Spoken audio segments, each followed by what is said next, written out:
নমস্কার, আপনারা সবাই কেমন আছেন? বাবুস মাদার ব্লগে আপনাদের সকলকে স্বাগত জানাই।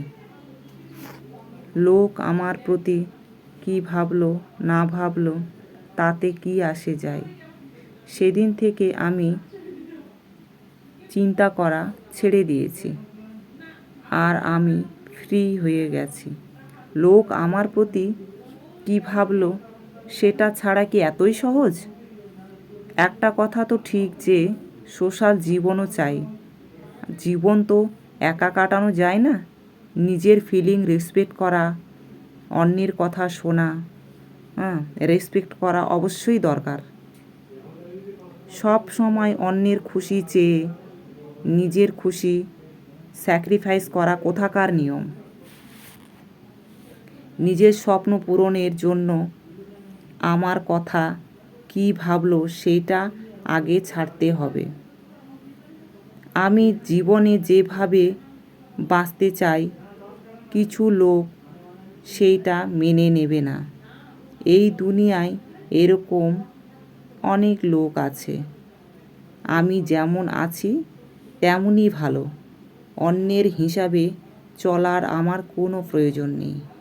চলুন, আপনাদের সাথে গল্প করতে করতে অনেক কাজ আমার এগিয়ে গেছে, আবার অনেক কাজ বাকিও আছে। এবার এই বারান্দাটা আমার মোছা হয়ে গেছে। এই বারান্দাটা সপ্তাহে 3 দিন মুছি।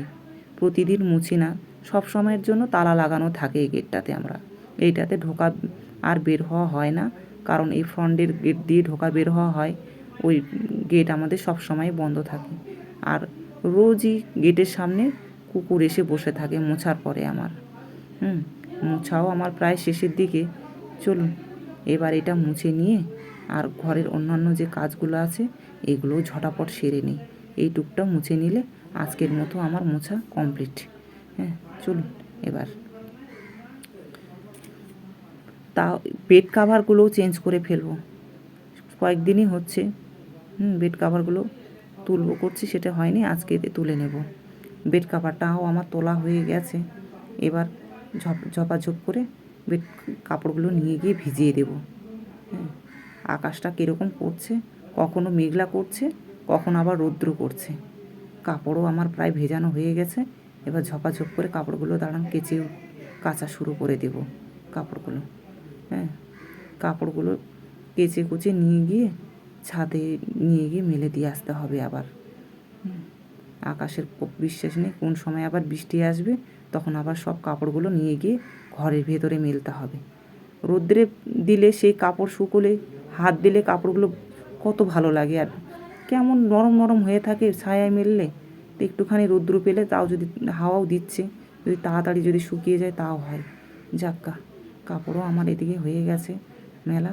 এবার বিকেল এখন 4টে বাজে, কাপড়গুলো গুছিয়ে নেব। চলুন, এবার চাটাও একটু করে নেব। লাল চা একটু বসিয়ে দিই। চাটাও আমার হয়ে গেছে। ব্লগটি তাহলে এই পর্যন্ত। সুস্থ থাকবেন, সাবধানে থাকবেন। দেখা হবে পরের ব্লগে।